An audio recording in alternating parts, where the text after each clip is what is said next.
Okay, good evening everyone. A select group. I'm hoping that we'll have more people join us as we go through the evening. Welcome to this year's KCLA annual address. For those who don't know me, I'm Diana Garnham. I'm president of KCLA, and sitting here is Sue Searle, and on my right is our distinguished guest speaker. It is good to see those of you who've arrived. This event is actually one of the highlights of KCLA's calendar, and it's one where we invite an alumni to reflect on their career and to raise issues of their choosing. We've also got other activities and events through the year, which I think you'll have seen coming up on the screen while you've been waiting. But if you'd like to know more, check on our social media or speak to one of us, or maybe even think about registering as a member. And we will be able to keep you up to date and informed. So now the delightful bit of my job, which is to introduce our speaker. Dr. Stephanie Boyce is someone who crosses boundaries and has marked a pathway of change throughout her life, some of which she will talk to. She made history becoming the 177th and 6th female and first person of colour to become the president of the Law Society of England and Wales in March 2021. She steered the Society through some very tough times, including the impact of digitisation and COVID. Since then, I think this is great, her official portrait has been painted and is hanging in the reading room, proudly hanging in the reading room at the Law Society. And as she says herself, the picture illustrates and underscores the traditions and how traditions and change have come together. Having gained her Masters in Laws, in Public Law and Global Governance from King's in 2010, she was named Alumna of the Year in 2022. But other honours include several honorary degrees, and she was named in the power list of the most influential black people in the UK. Stephanie's vision has been to leave the law profession more diverse and inclusive than the one she entered, and to inspire a new generation of professionals and different demographics, not just into the legal profession, but also breaking down barriers in other professions, and particularly in finance and civil service. Her mantra has been that the determinants of success, however far you could go, should be down to your ability, skills, and aptitude, and I think she's often added your dreams. Stephanie is a remarkable professional leader and role model, but her achievements are not just about breaking down barriers in her profession. She cares about how the public value the law and the legal profession, and has a passion for the ability of citizens to hold government to account and for equity and access to justice too, a topic she's going to be covering today. So I'm going to invite Dr. Boyce to speak now about swift justice. Can justice ever be swift, balancing speed and fairness in the pursuit of true justice?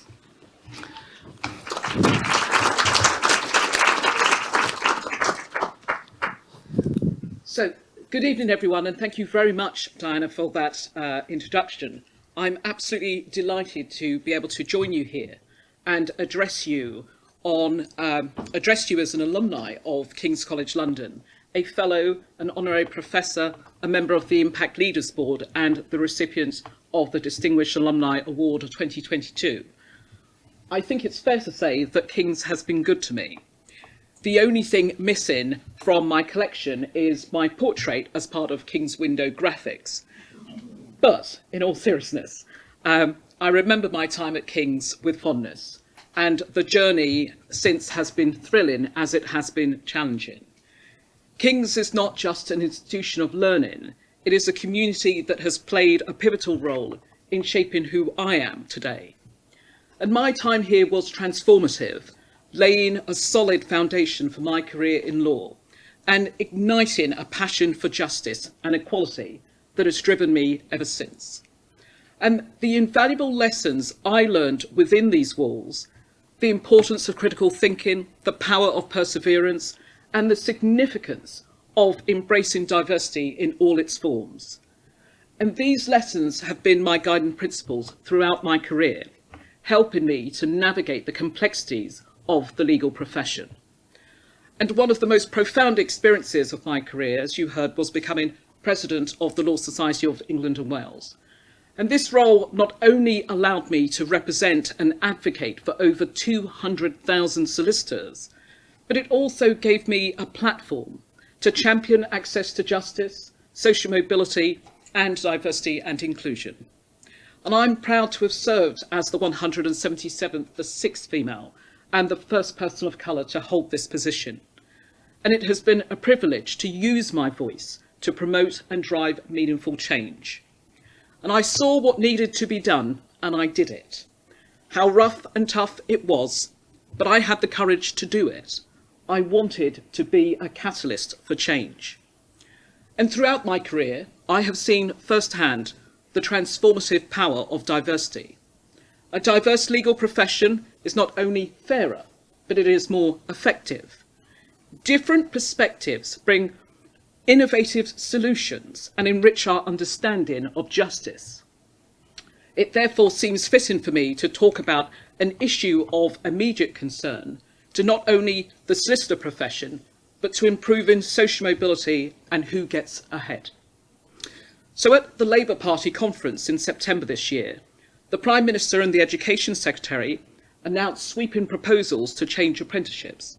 And the UK government is introducing a new growth and skills levy to replace the existing apprenticeship levy, aiming to create more opportunities for young people through foundation apprenticeships in critical sectors. And this new levy will fund shorter apprenticeships and be guided by Skills England's assessment of priority skills needs. Additionally, employers will be asked to invest more in younger workers and fund higher level apprenticeships outside of the levy, addressing the decline in employer investment in training over the past decade. And as part of these proposals, the government has announced that the Level 7 apprenticeship will no longer be funded by the Growth and Skills Levy. The reason why I'm talking about this is because it will have a damaging impact on the legal services sector and across wider professional services. The legal sector is not like any other, due to the specific qualification process for solicitors. Level 7 apprenticeships are the only way of providing an apprenticeship route into the legal profession. And as part of my mission to leave the legal profession more diverse and inclusive than the one I entered, solicitor apprenticeships have played a critical role in achieving this goal. And the programmes have been instrumental in opening doors for individuals who might otherwise be unable to afford the traditional qualification route. And defunding Level 7 solicitor apprenticeships without exemptions would reverse much of this progress. It would close vital pathways to qualification and make a legal career less accessible, particularly for individuals from underrepresented and disadvantaged backgrounds. This step is not only regressive, but it's counterproductive to our collective aim of a more equitable and accessible legal profession. And the link between judicial diversity and the diversity of the legal profession cannot be overstated. The judiciary relies on the legal profession as its primary talent pipeline. And by narrowing access to legal qualification, we risk restricting the pool of future judges, undermining the judiciary's ability to reflect and serve society effectively. So I and many others are calling on the government to introduce exemptions for the levy, Level 7 apprenticeship levy. Redirecting funds to lower level qualifications risks stifling ambition and aspiration. And such an approach undermines the government's broader goals of fostering economic growth and ensuring equal opportunity. So we must continue to champion policies that open doors rather than close them, and build a legal profession that reflects the rich diversity of our society, where everyone gets the chance to thrive. And speaking about access to justice, the topic of swift justice, can justice ever be swift, is a topic that has permeated the discourse of our society recently, a topic that strikes at the heart of our legal system, and one that is causing lots of us to ponder over the question as to whether or not justice can ever be swift. And this is a question that has perplexed legal minds and policymakers for centuries.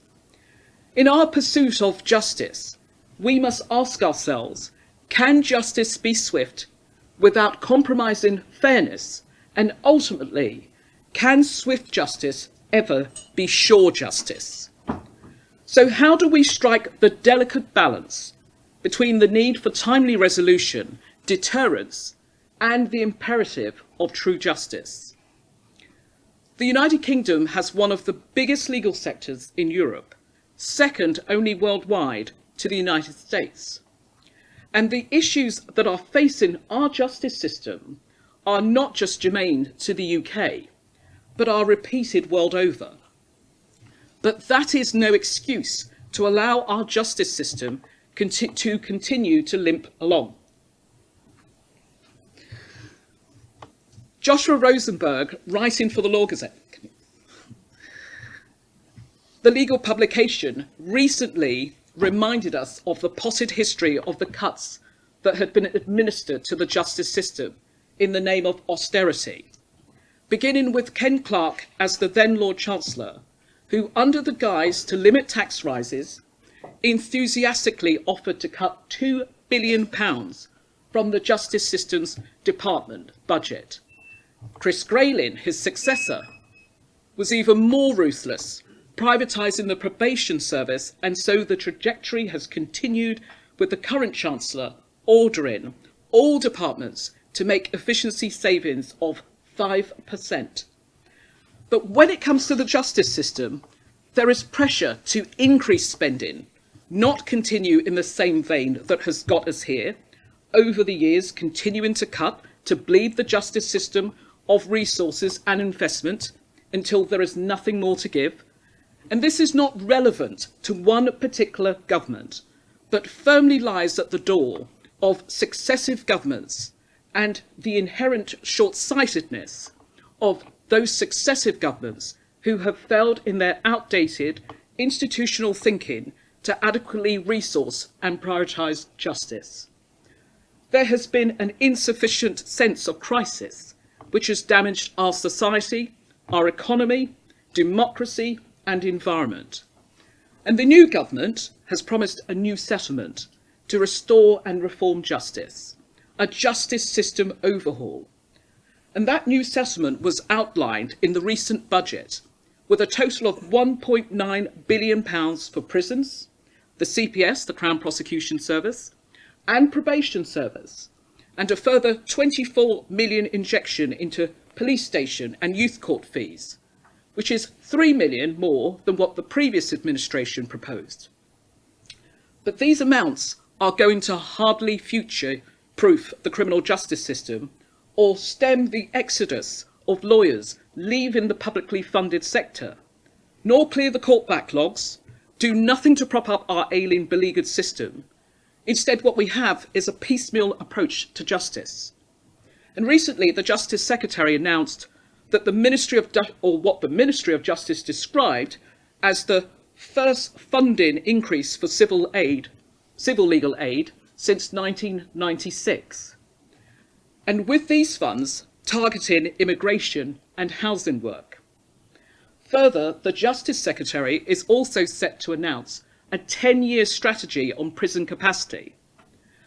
But without significantly more money and the resources needed, we are told that we must be more innovative, to invest in game-changing innovations. May I suggest it's more action and money which is needed to level the playing field for those seeking access to justice. Treasury funding of the justice system has plummeted more than 22% over 15 years. And that's even as the British economy has grown by 11.5%, according to bar leaders. Researchers at the Bar Council, the professional body for about 17,500 practicing barristers, said that funding for justice was more than 30% below where it would be if it had kept pace with UK inflation, population growth, and the broader growth in the economy. And the latest funding is the equivalent to a 5.6% real term rise, but it still falls far short of what is needed. So from the Law Society President to the Victims Commissioner to the former chair of the Commons Justice Committee, the pleas are clear, that more funds are needed if we are to avert a collapse of the criminal justice system. A new justice policy is needed, a reimagining of the justice system and its wider ecosystem, including those who work within it and who rely on it. There is a need to identify the barriers to long-term thinking. For the sake of argument, let's equate this with effective policy making, because it is said that a fair and effective justice system is fundamental to any country, and without it, laws can be ignored and none of us are safe. So earlier this year, in the sweltering heat of July, hundreds took to our streets to protest. Riots took hold in over 20 cities, some with genuine grievances and others hell-bent on causing chaos. Mass thuggery, looting and disinformation and fear permeated the arteries of our society. And some were quick to characterise these mass disorders as members of a far-right ideology. Most, if you ask me, were blatant criminal opportunists, and some were just dismissive of the deep-rooted issues that motivated many to take to the streets and cause this mass disorder. And it was said that swift justice was needed to act as a deterrent to the rioters. And we have certainly seen the legal consequences dished out to those who took part. I appeared on ITV's Good Morning Britain to discuss the issue of swift justice, holding myself out as an expert qualified to speak on swift justice and why swift justice was needed for everyone, including victims, defendants and witnesses, who too were in need of swift justice, who have been waiting for years to see justice meted out, but instead who were subject to delay caused by the court backlogs exacerbated by, not instead of, the COVID-19 pandemic. Backlogs that were there before the pandemic, but had gone unseen, not acknowledged, unless you were caught up in the smoke where there is no fire. And I hadn't even made it onto the topic of rehabilitation before I was swiftly cut off by Kate Garraway. But yet, at the end of the day, the reality is, my apologies, let me just move that on quickly, but the reality is we have one of the highest prison populations in Western Europe. Some are arguing that we lock up far too many without the prospect of rehabilitation, that punishment alone is not the answer to addressing criminal behaviour. And in fact, some of you may have seen me on Good Morning Britain 2 weeks ago, where I was talking about this very topic, that my colleague was calling for longer sentences, and I was suggesting that actually, because I've moved position slightly, that locking people up without addressing the core roots of the behaviour that drives criminality is not going to do anything to deter that behaviour. I didn't get onto the topic about 77% of prisoners testing positive for drugs. It's supposed to be a drug-free and a mobile-free environment. That's a different topic entirely. So, we deployed swift justice to deal with rioters that the government has added to the crisis unfolding within our prisons that has led to a reduction in time served. The tariff of early release is 40% instead of the usual 50%. In fact, in September, we saw the start of the government's approach to the record prison population on the early release scheme, with the release of 1,700 prisoners in 1 week alone. A total of around, depending on which publication you read, between 5,000 to 6,000 prisoners have been released under this scheme. I am not going to blight you with the figures as to how many have been recalled back to prison. But let's be clear, as one guest put it on the podcast, A Very British Problem, that we have always released prisoners early. This measure is not new. However, it is the speed and numbers in which prisoners have been released is what has caused anxiety among some. And recent data from the Ministry of Justice underscores the severity of the issue within the justice system. As of December last year, over a quarter of cases were rescheduled on the day of trial. Additionally, 2/3 of adult rape investigations were discontinued due to victims withdrawing from the process. And last published statistics read that the Crown Court had a record close to 68,000 open cases, with just over 16,000 of these cases pending for over a year.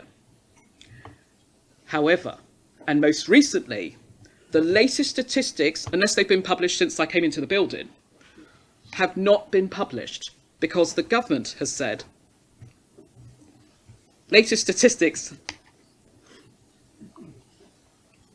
thank you, latest statistics available for the criminal courts has been postponed for further quality assurance following concerns about the quality of the key data inputs.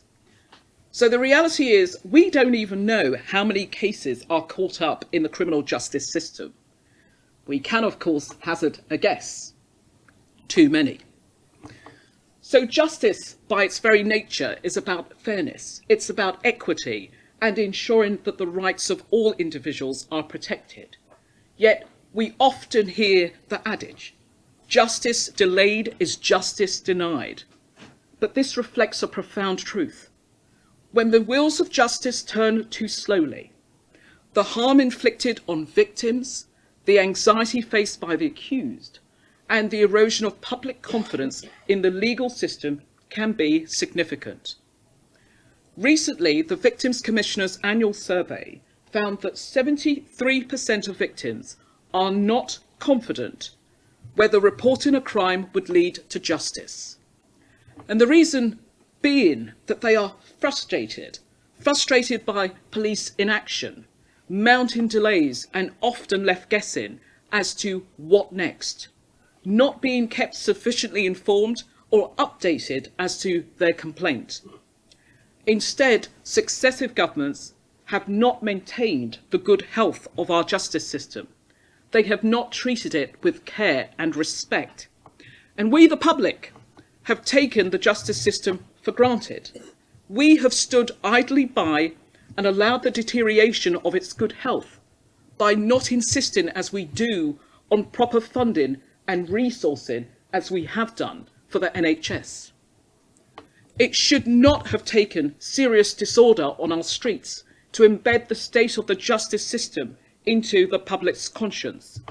The need to invoke Operation Early Dawn, the release of prisoners earlier from their sentences to stir the public's concern for the state of justice, law and disorder on the streets of Britain today. Equally, I am not persuaded by those who justify the lack of investment in the justice system because of the other demands on the public purse, or that democratically elected politicians are best placed to make the right decisions when it comes to properly resourcing the justice system.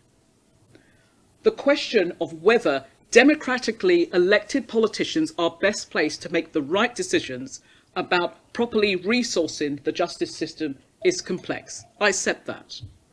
On the one hand, you have elected officials who are accountable to the public, making them responsible for reflecting the will of the people and ensuring that public resources are allocated fairly.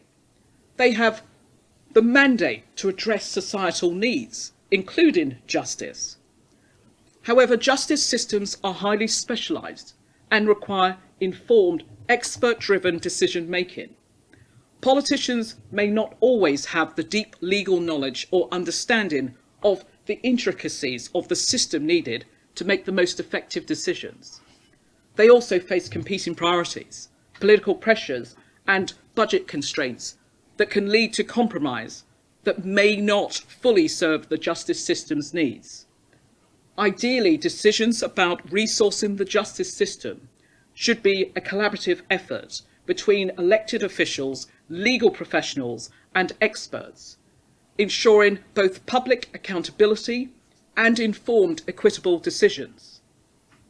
Recently, Jonathan Ames of the Times Law brief section recently asked the question, Should the roles of Lord Chancellor and Justice Secretary continue to be merged, or should Keir Starmer KC separate the two? Well, I couldn't help myself. I sent in my response to the question. I explained that I'm moving more and more towards the two roles being separated out, but only if the appropriate levers, status and responsibility comes with the separation. If not, then leave as is and save us all the heartache. So, returning to the issue of swift justice, there are benefits to justice being delivered swiftly. When justice is delivered promptly, it can provide closure for victims. Swift justice can mean a quicker resolution to their traumatic experience, allowing them to heal and move on with their lives. For the accused, it ensures that they are not left in prolonged uncertainty, which can be equally damaging. It maintains the public's confidence. A legal system that is seen to act swiftly is one that inspires confidence. And there is a need to maintain the public's confidence. The public must believe that the judicial system is capable of protecting their rights and addressing wrongs in a timely manner. But delays can lead to a perception that the system is inefficient or worse, unjust. Equally, swift justice has been credited as a deterrent to more violent disorder after the riots earlier this year. So it can prevent further harm. In some cases, swift action is necessary to prevent ongoing harm. And for instance, in cases of domestic violence, prompt intervention by the legal system can be the difference between life and death. However, while speed is important, we must be wary of the dangers that come with it. The perils of rush justice is not simply about being fast, it is about being right. Rush decisions can lead to miscarriages of justice, where the innocent are punished and the guilty go free. The consequences of such errors are profound and can be irreparable. Speedy resolutions may compromise the thoroughness of investigations. A rushed process might overlook critical evidence, leading to wrongful convictions or acquittals. There can be a lack of due process. The principles of due process are fundamental to justice, ensuring that the accused has the right to a fair trial, access to legal representation, and the opportunity to be heard takes time. If we sacrifice these principles in the name of speed, we risk undermining the very foundation of justice. We can also have inconsistent outcomes. When cases are rushed, there is a greater chance of inconsistent outcomes that can lead to a lack of uniformity in how similar cases are treated, which is inherently unfair and undermines the rule of law. So how do we balance the need for speed with the need for fairness? It is a complex challenge. We must invest in resources. One of the primary reasons for delays in the justice system is lack of resources. Courts are often underfunded and understaffed. And by investing in the legal infrastructure, more judges, better technology, adequate public funding, we can reduce delays without compromising the quality of justice. Indeed, the former Lord Chancellor Alex Chalk has mooted the idea of restructuring the courts to tackle the backlog of outstanding cases, leaving the Crown Court to deal with only the most serious cases. We can streamline processes. While the legal process must be thorough, it does not have to be bogged down by unnecessary bureaucracy. We can simplify procedures, reduce paperwork, and leverage technology can help speed up the process without sacrificing fairness. We can make greater use of ADR, alternative dispute resolution. Not all cases need to go through the traditional court process. Mediation, arbitration, and other forms of ADR can provide swifter resolutions, particularly in civil matters, while still ensuring fair outcomes.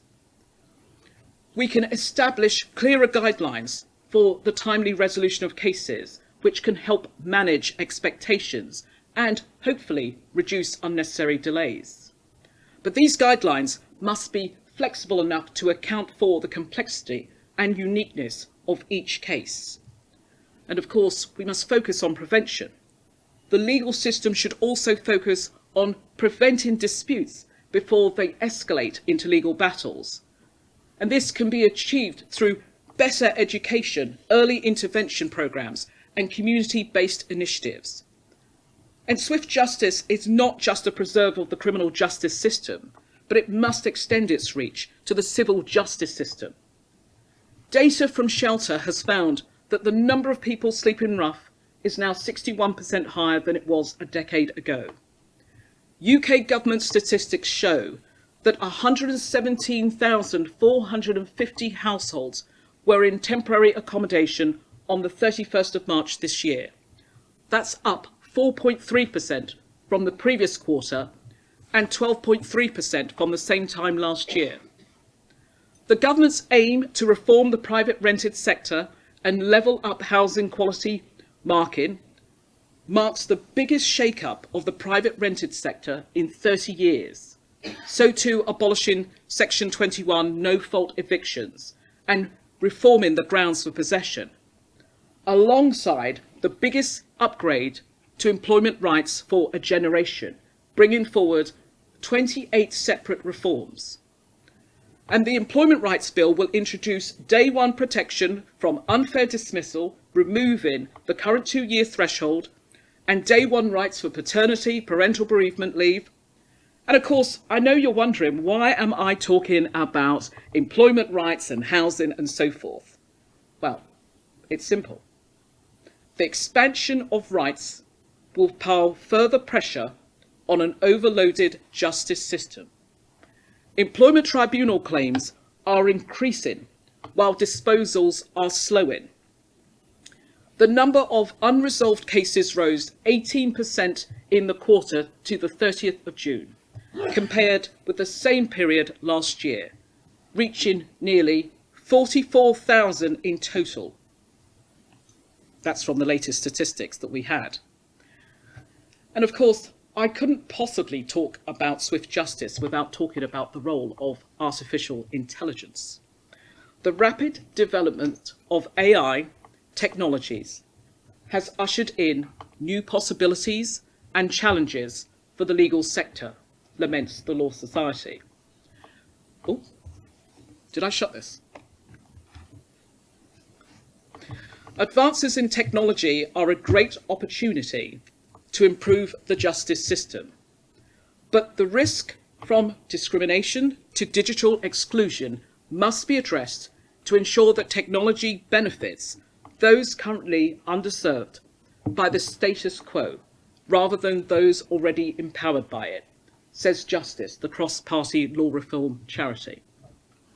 Technology can enable effective, efficient working across the justice system, from creating administrative efficiencies that free up court time to tools that allow for faster, cheaper, more agile delivery of justice, aided by the use of technology. And while some are alive to this value, like the Master of the Rolls, Sir Geoffrey Voss, who speaks of a justice system where rights can be vindicated quickly and cheaply, he also cautioned that the coming generation will not accept a slow paper-based and courthouse-centric justice system, that the use of technology by the courts is not optional, but inevitable and essential. And will this be the case for judicial decisions, I hear you ask? Well, why not? Why wait weeks, months, when you can get a judicial decision in seconds? And why stop there? AI could also be used to replace jurors and provide sentencing decisions, freeing up time and resources, really delivering swift justice. But I hope we are a long way from that, years away, I hope. But of course, the Master of the Rolls makes it clear that any judicial decision made by AI, there would be an option to appeal the decision to a human being rather than a robot. And I'm assuming that the human would not be able to consult ChatGPT to assist with the appeal. But with all seriousness, it is true that the potential of generative AI will make judicial decisions far more quickly than a human can, being able, as I say, to take seconds rather than weeks for the more heavy-laden cases. After all, we have seen the transformative effects of AI in financial services, where we now get decisions on life-changing financial matters in seconds rather than weeks. Others, of course, are less convinced. But the reality is AI can improve access to justice because the law has never been as inaccessible as it is now. We've got escalating costs and increasing complexity, which means that justice is out of reach for too many. And these issues are even more pronounced for vulnerable members of our society. I have long opined that legal rights mean absolutely nothing if you don't know what your rights are and you don't even know when your rights are being taken away. And more than ever, the government has a role to play in assisting these individuals through investing in our justice system, as it does the NHS, and through teaching law in schools, ensuring that every citizen has the tools necessary to vindicate their rights when necessary. And in the absence of adequate funding, marginalised and vulnerable individuals with the most significant needs, AI might become the great enabler to accessing justice within our complex legal system. So imagine for a moment, you receive a legal letter in the post. Your blood pressure is raised, stressed, embarrassed, and paralysed with fear. You reach for your smartphone. You open the camera app, you press click, and within seconds, you have not only a drafted letter in reply to that legal letter, but you also have legal advice, advising you on your rights and next steps. Imagine that. However, the scenario I pose might be futuristic, but it is not impossible for future technological advances to make the very future event I describe a reality. But we must be cognizant of the risk these technologies pose, if not properly managed. The spread of misinformation, data bias leading to unfair decisions, and breaches of privacy are among the key concerns, as well as the ability for this technology to get things wrong. So the use of AI might become a great enabler of swift justice, but it must be properly regulated to remove any inherent unfairness. And whilst the acceleration of this technology has been swift, the accompanying regulation has not been. Of course, we've got the EU Artificial Intelligence Act, the first comprehensive regulation on AI by a major regulator anywhere. And the UK government has recently become a signatory to a legally binding treaty, the Council of Europe's Convention on AI. The treaty establishes a framework for international cooperation in managing AI risk. It commits signatories to regulate AI products, monitor their development, and take action against any misuse of AI that could harm public services or erode democratic institutions. Importantly, the agreement sets out 3 primary safeguards: protecting human rights, preventing AI from undermining democracy, and ensuring that the rule of law is upheld. And talking about democracy and the rule of law, it seems remiss of me not to mention the recent US presidential election. So, I'll take a sip of water at this point. I read recently with interest the essay of Andrew Sullivan writing in the Sunday Times, who described the phenomenon and appeal of, his words not mine, unstable, unhinged man who violated the most basic norm of democracy, the peaceful transfer of power. And yet 8 years after he lumbered ominously into view, his appeal still lingers. Donald Trump has survived, and it may seem incomprehensible to many, he has survived 2 impeachments, multiple damning lawsuits, 3 assassinations, if you believe that, and is now within spitting distance of a 2nd term in the White House. Some have said the most astonishing comeback in American political history. Oh, and let's not forget, 34, and is a convicted criminal 34 times over. Now, may I suggest, if swift justice had dealt with Donald Trump instead of allowing the postponement of his sentencing hearing, because there was no good legal reason to do so, unless anybody else can tell me, we would not be sat here this evening on tender hooks, some of us anyway, wondering what a further Trump term in the White House may mean for world order and peace. Instead, judicial inefficiency and delays with the American court system and the need to avoid the appearance of election interference means that despite Donald Trump's abhorrent behaviour during his various criminal trials that threatened to interfere with the administration of justice and constituted a direct attack on the rule of law and resulting in legitimate concerns over the safety of jurors and of their loved ones, he behaved as if he was above the law and as if the judicial system and its officers were disposable pawns in his self-serving effort to avoid being convicted and going to prison. Held Politico. I know you thought those were my words, but no, they're not, the Politico's. But in this instance, swift justice has gone AWOL. So to conclude, the concept of swift justice is complex and often difficult to realise. And while timely justice is essential, especially to maintain public confidence and deter future wrongdoing, a rushed process risks compromising fairness. Each step of a legal case, from investigation to trial to sentencing, must uphold due process to be just. True justice requires a balance between the efficiencies of delivering verdicts promptly and the thoroughness needed to ensure that all voices are heard, all evidence reviewed, and all legal principles are upheld. And in high-profile cases, especially those with political implications, the challenge intensifies. Public scrutiny and the media can push for quick resolutions, but legal systems must resist that pressure to preserve impartiality.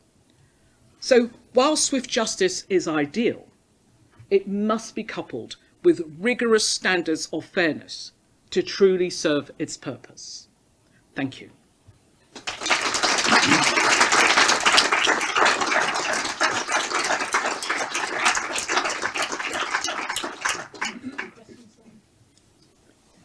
Do you want to do them there? Yes. Okay, thank you very much, Stephanie. You raised some excellent and very concerning points there, which I think will be huge food for thought for everybody.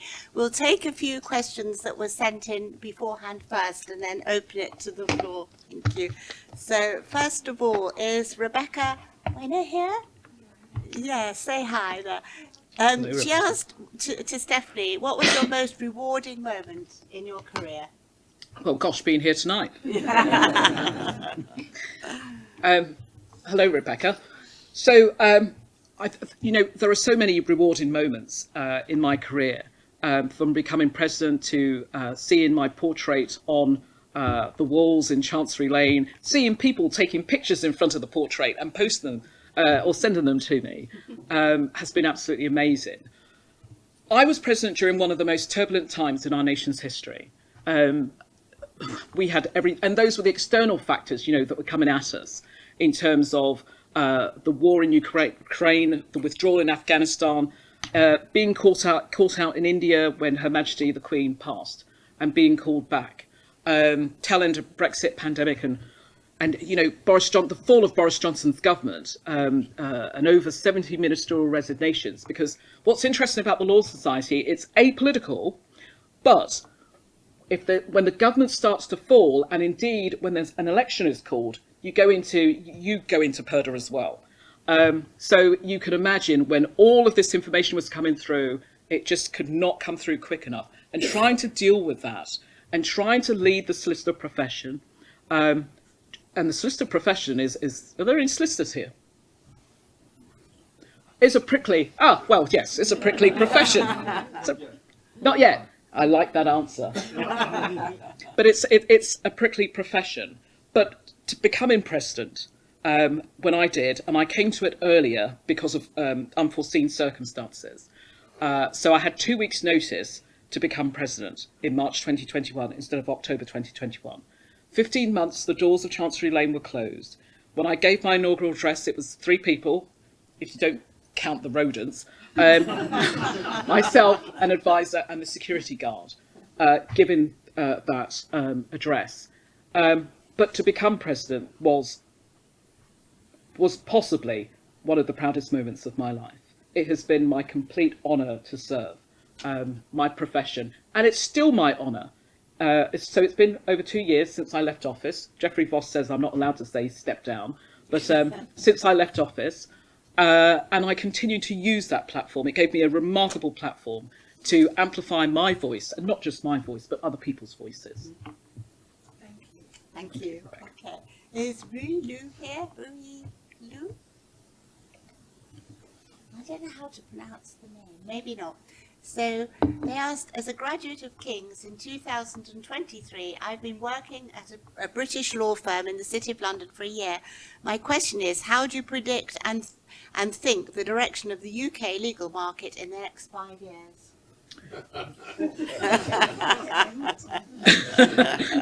Why do you laugh? Do you see it going the other way? Do you see? Who was laughing? Was it? That's a very ambitious question. It is, isn't it? It is. I mean, the Law Society recently published a report, and what it said, of course, is that the legal sector has grown 50%, or more than 50% in the last 10 years. But like any other sector, you know, it goes in swings and waves. What I think is going to be a game changer, and what is a game changer for the legal profession, is artificial intelligence, and not technology, not just artificial intelligence. It is, so whilst law tech is not as disruptive as fintech, but if you think about, is it ChatGPT or AI? One of them anyway, been around for the last 2 years. But you look at the speed in which that technology has, I mean, I was at a dinner the other night and people were talking about all these different things they could do with it. And I was dizzy because you've got all these different products out there at the moment. People are doing amazing things that you can just tap in. You get around copyrights for pictures and, you know, by tapping in, I want a picture of a gorgeous, beautiful person walking down the street, you know, 3 people in the picture, 1 looking back, 1 looking moody, and, you know, it's raining, whatever, and you tap that all in. So I'm told. I haven't tried it because I wouldn't know where to start. But you get a picture, and that gets you round all of the copyright and IP that exist and whatever else. How law tech is being deployed at the moment in the legal field is, of course, it's about efficiency. It's about speed. Because if we're quick and we're efficient, that means reduced costs for clients. And that's what clients demand now. So for those coming into the sector, the skill sets are slightly different. People are going to have to learn differently.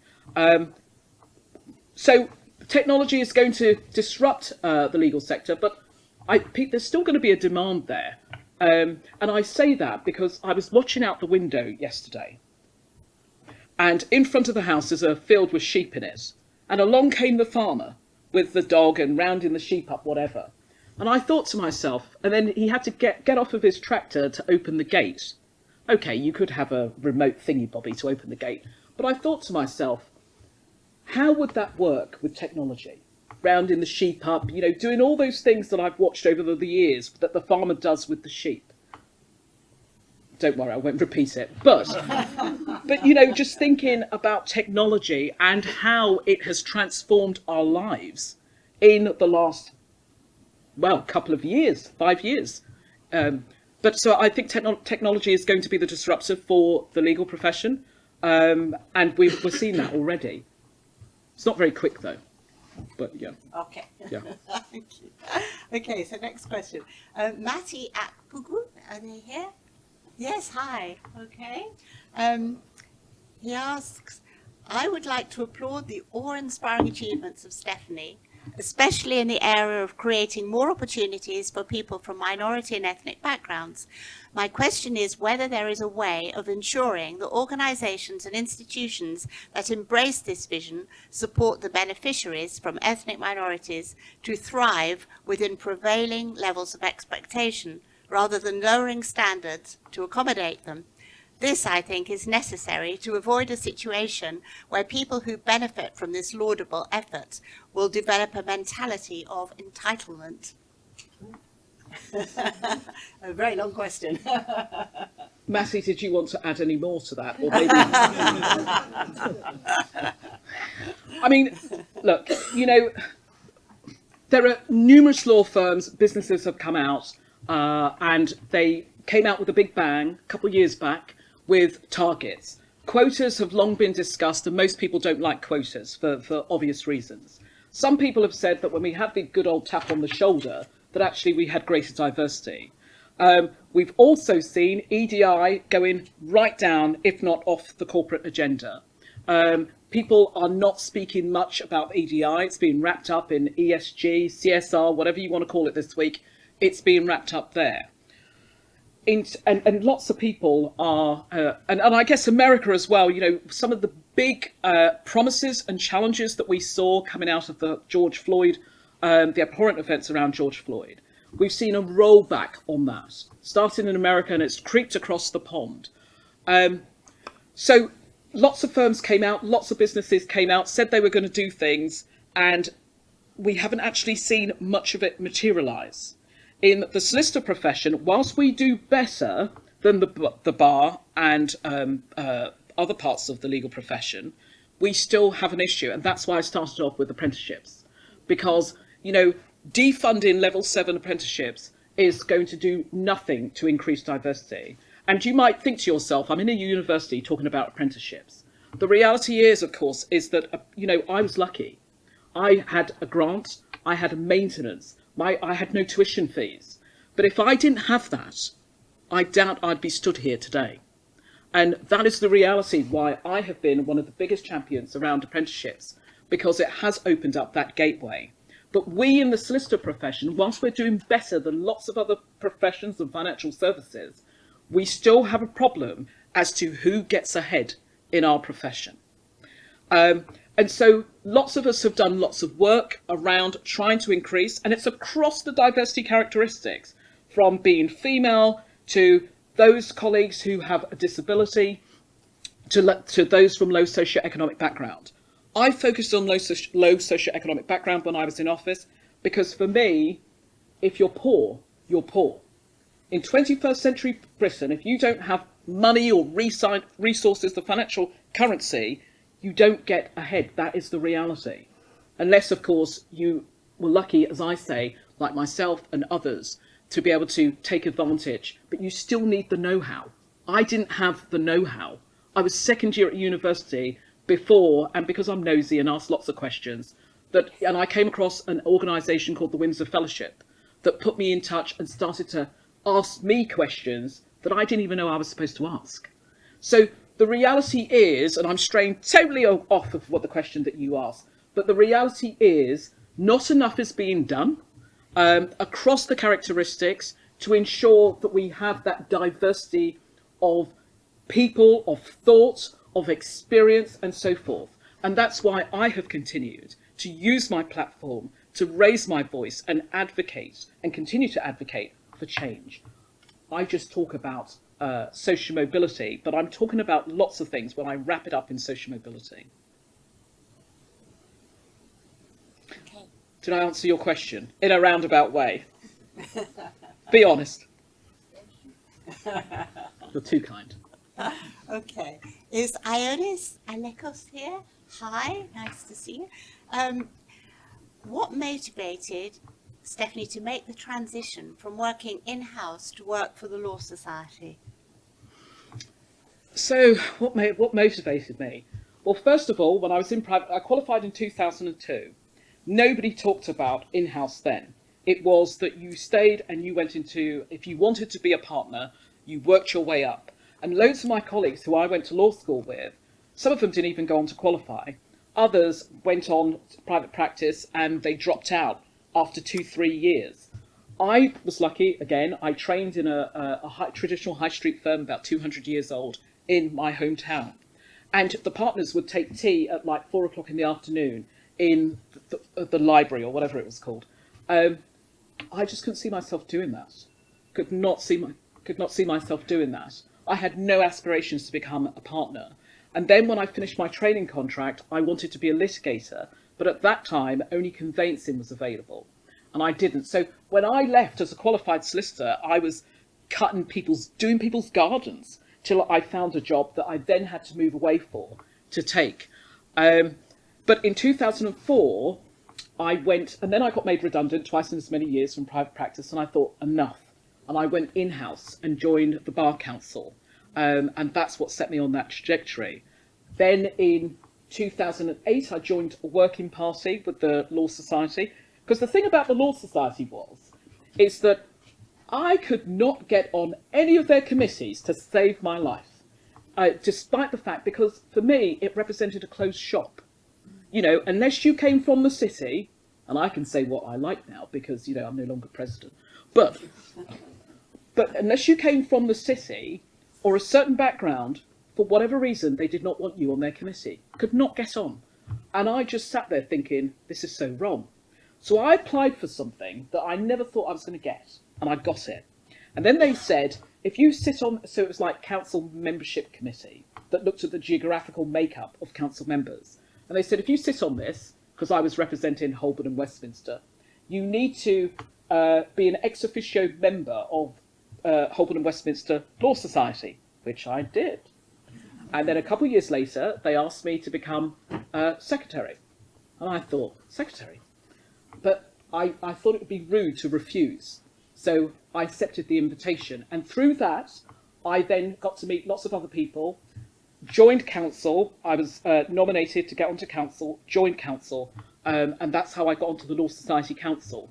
And then sat there thinking, watching all these people put themselves forward for office holder, thinking, what are they talking about? I can do better than that. And then I put myself forward, and after 4 attempts, I was elected. That's pretty good. That was most interesting. Thank you. So I just have a question. So I'm studying AI right now. And like, how do you expect for AI to really like capture the human experience in regards to like when you're doing sentencing? It's not just like, oh, well, he stole something, right? It's a culmination of like someone's life and decisions and causation. Like, how would AI ever really be able to understand, you know, to that extent in terms that it's just like a predictive modeling tool? And I have another question. So, I don't really like support Trump. In fact, I think he's not a good person. But like, you were saying that like he should have just gone to jail if justice was swift. But democracy is about I didn't say he should have gone to jail. Oh, but sentence, right? But like democracy is about like what people want, right? So how do you reconcile this idea that maybe people don't necessarily want something that's good for them, and they may even want someone who's a criminal, right? With like. Can I just say, sufficiently in the United Kingdom, we have laws in place that would never allow a criminal, knowingly anyway, to become, although that does raise an interesting question as to who we do less into Parliament, let alone in Cabinet. But we have sufficient laws in place that wouldn't allow somebody to become Prime Minister of this country with a criminal record. And I guess lots of people watching what's unfolded across the pond is how the laws have not kept up with modern day times. But like there's lots of like cases historically, right, where people have been like sentenced for treason and things and politically persecuted. So like basically, and that's why in the US like a criminal can become president, right, even from jail. But I just think also the AI question, sorry. So what was AI again? So in terms of AI, I was approached by a company who what they were taking is the sentencing guidelines. So judges work with sentencing guidelines. I can't remember the proper name for it. What they were going to do was program that into a model and then that would, with all those factors, some of those factors that you mentioned, and that would spit out. So people would know, come to them. I'm not sure how far they've got with it. I wasn't taking the bait myself, but that people would be able to come to them and they would be able to predict what their sentence might be. So you can see how artificial intelligence is being used already to develop these processes. They might not always be right, and we might not always trust that they'll get it right, but you can understand why people might want to know, tell me what I might get, based on these different models. Because what the artificial intelligence will do is look at the sentencing guidelines, look at people who've been sentenced, put it all together and spit out, something where you've got somebody, the same crime, possibly the same circumstances, and it predicts what their sentencing might be.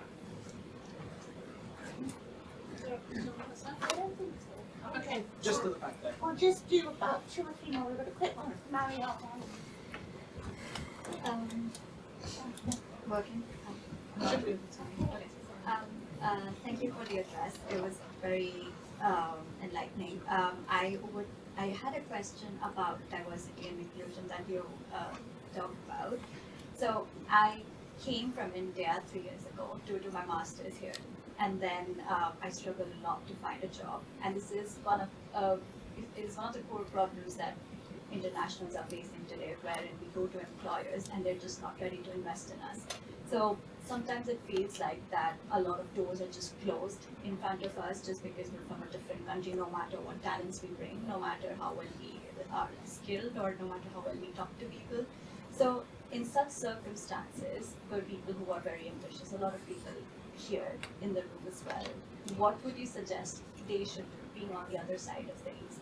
How should they persevere in such circumstances to get what they want?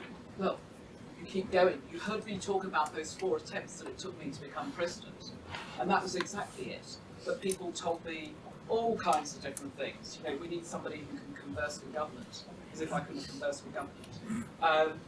Never in our lifetime will we see an ethnic minority become president. All of those things. But when you have a belief in yourself that you can be anything that you set your mind to, you will absolutely keep going. And not just because there are probably people sat in this room who are listening to you who are thinking, well, I was born in this country and I still can't get through some of those doors. It is absolutely about perseverance. It's also about that knocking at that door. I use the acronym PUSH. You persevere until something happens, because I believe that every door is open if you push. And that is keeping up with that perseverance, keeping yourself up to date, honing and perfecting that skill, and you keep going. You don't allow those setbacks or those no's, those rejections to be setbacks. Use them, utilize them as opportunities to develop, get better, stronger, perfect yourself. And you keep knocking at those doors, and eventually one of them will open. I mean, just imagine if I would have kept going a 5th, 6th, 7th time, because I believed in what I could bring to the role. Despite what other people told me, I absolutely believed. And dare I say it, not often I say it, but dare I say it, I probably was one of the most effective presidents that they have ever had. Certainly the most visible. And that was because I didn't listen to the stories that other people chose to tell me. I listened to my own story and the belief I had in myself. So, absolutely focused, believe in yourself, and just keep going. It will happen. You've got unwavering faith, just believe in it. Sorry. You spoke very eloquently about justice and about the poorer communities. But the poorer communities do not get justice at all. And 90% of crimes which are committed never even get to court. And I'll give you 2 examples. The first one is the Disability Discrimination Act, or what is called nowadays the Equalities Act 2010, which states that a disabled person should not be made in any way inferior to an able-bodied person. Yet all the large companies and all the large organisations, and when I talk about organisations, I'm talking about councils, so this is a government organisation voted for by the people, the energy companies, the water companies, etc. They ignore that completely. And the individual who is poor, disabled, elderly, whatever, can do nothing about it. Because if they go to the police say, well, this is not a crime we deal with, it's not criminal. This is a civil case. You then go to a solicitor who says, well, unfortunately, you will not get legal aid for this. So they are totally left out and cannot do anything. The other aspect with regards to this, the second aspect, is related to if you commit a crime on the street, it's totally ignored, even by the police, because you have cyclists who go through red lights. They're committing a crime. They've hit pedestrians who've been injured. They have no insurance, they have no number plate, they have no training, no license, nothing. So the poorer community loses out every single time.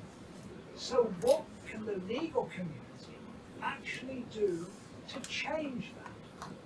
Well, may I suggest that it's not just the, you've heard me talk about the ecosystem that is the justice system, and all of those things you mentioned. When I talk about the ecosystem that is the justice system, it's the police, you know, it's the prisons, it's all of those, it's not just the lawyers. And it's not just down to the legal community to fix this problem. You heard me talk about the public, we the public. You know, I've had politicians sit in front of me and tell me there are no votes in the justice system. That's why our justice system has been allowed to deteriorate. Because you were right. You know, how many law centres have I visited in the last year? Fundraisers. They've been around for 50 years. They won't be around for another 50 years because there is no funding. Governments don't fund law centres, citizen advice bureaus. You know, all of those things have been allowed to just go by the wayside. And you heard me say that we, the public, have stood idly by and allowed it to happen. And politicians have done that because they know, until recently, that the public, coming to the law at a time of trauma, because you've either been arrested for a crime, or you are facing a traumatic event in your life, whether it's an injury, whether it's divorce, whatever, that is too late to learn about the law. That's why I and many others are campaigning to get law taught in school. We, the public, it is incumbent upon us to learn about the law. I was stood in a supermarket the other Sunday. I popped in to get something just before 11. I stood in the queue, minding my own business, waiting. No tills were open. And there was a mother and child behind, and the conversation went something like this. Gosh, there must be a technical failure. You know, what is going on? Why is everybody stood around? Anyway, after about 5 minutes, I turned around and I said, it's Sunday trading laws. That's why we can't go forward until 11 o'clock.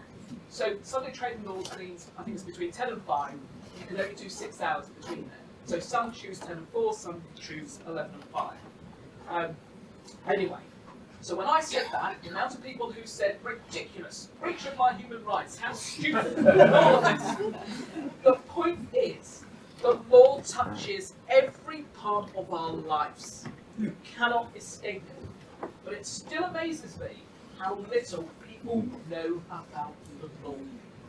And it's incumbent upon every one of us to find out how the law affects us. And there are reasons why some people don't want us to know about the law. But the difficulty is our justice system, the wider eco-justice system, whether it's policing, whether it's fire, whether it's judges, whatever, has got itself into such a state. Now the legal community is being called upon. I don't know, unless anybody can tell me, any other profession. We do billions worth of hours of pro bono work, not volunteering, but pro bono work, free legal advice, the legal profession, every single year. You'll remember at one point that, was it Gove, I think it was, that was mooting this idea that the legal profession should have a levy to pay to fund the gap for public funding that legal aid was leaving. No other profession that I know of does this amount of pro bono work. You know, so piles of pressure are continually being piled on us to do more, but the government must step up, and they must also invest in this space. If we can find money for other things, surely we can find money for what I call the fourth emergency service. So thank you, Stephanie. That was a bit of a tour de force on those questions where you were given something of a grilling. But what an amazing presentation. I had lots of thoughts I was going to ask you questions about, but you finished on a really interesting area which here at King's is a good question to ask, which is about the public literacy around law. And you know, we talk widely about public engagement and perceptions about science. I don't hear much of the conversation about embedding an understanding of law and justice in our education system. But earlier this week I was at a school with a bunch of 11-year-olds looking at whether we do politics, and the teacher said to me, justice, learning about law and justice is too complicated, but they had a very good discussion about what was fair. And that was a very good starting point. So thank you, Stephanie, for that talk. I'm going to invite us to thank her in the traditional way in a moment, but just to say we have a reception afterwards with mulled wine and mince pie just outside in the lobby. Please do join us, and there are soft drinks and wine for alternatives, and I hope you'll have a chat with us. But now I'd like to thank Stephanie in our usual way with a round of applause.